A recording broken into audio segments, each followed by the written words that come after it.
Hello, today I'm going to show you how to build a pressure plate.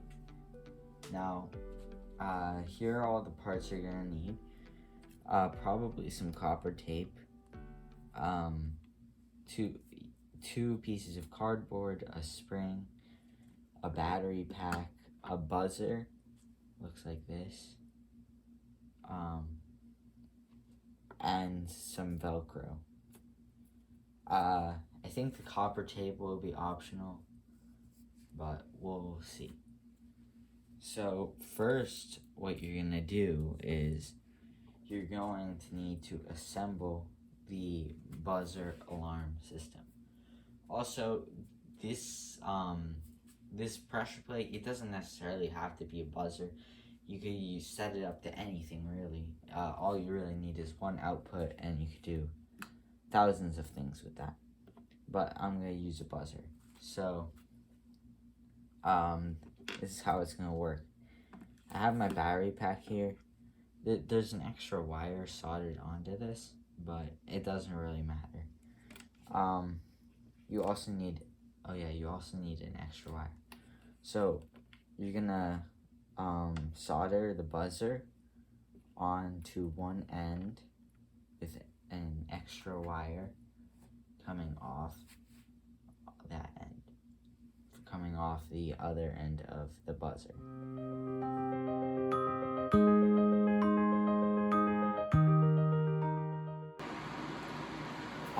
I accidentally messed up while soldering. I soldered this wire around. That was a mistake, but it's an easy fix. Yeah, you're supposed to solder an extra wire there, but it's fine. I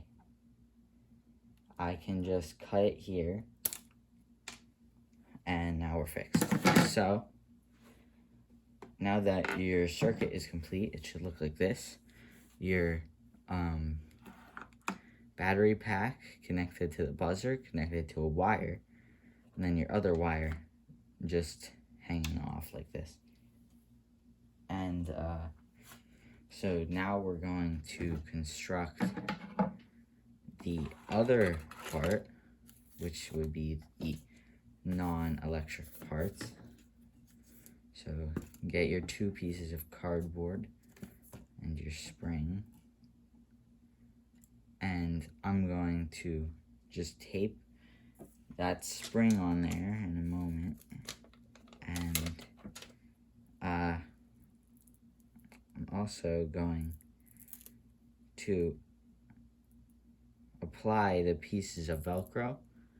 So the reason why you have to have the Velcro is because you'd want a constant signal. You want it to keep going off after someone steps on it or touches it or whatever. So you have to keep it down in order to keep that signal going. And sorry, one sec. And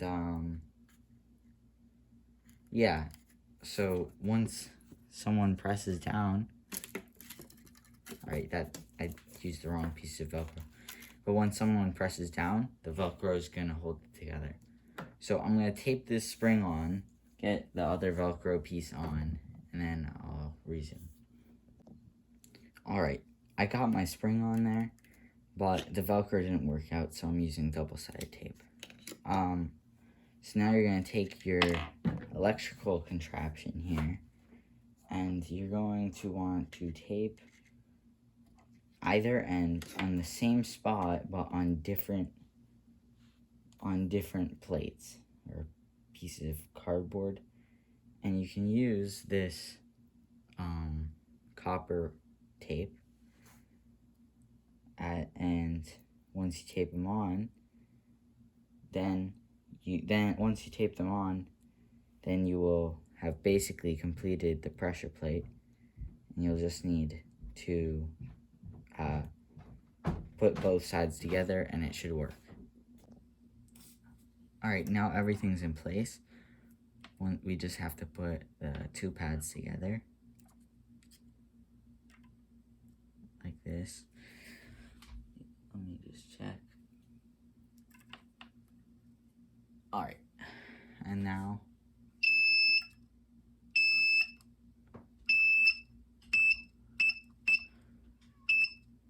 and we have a working pressure plate.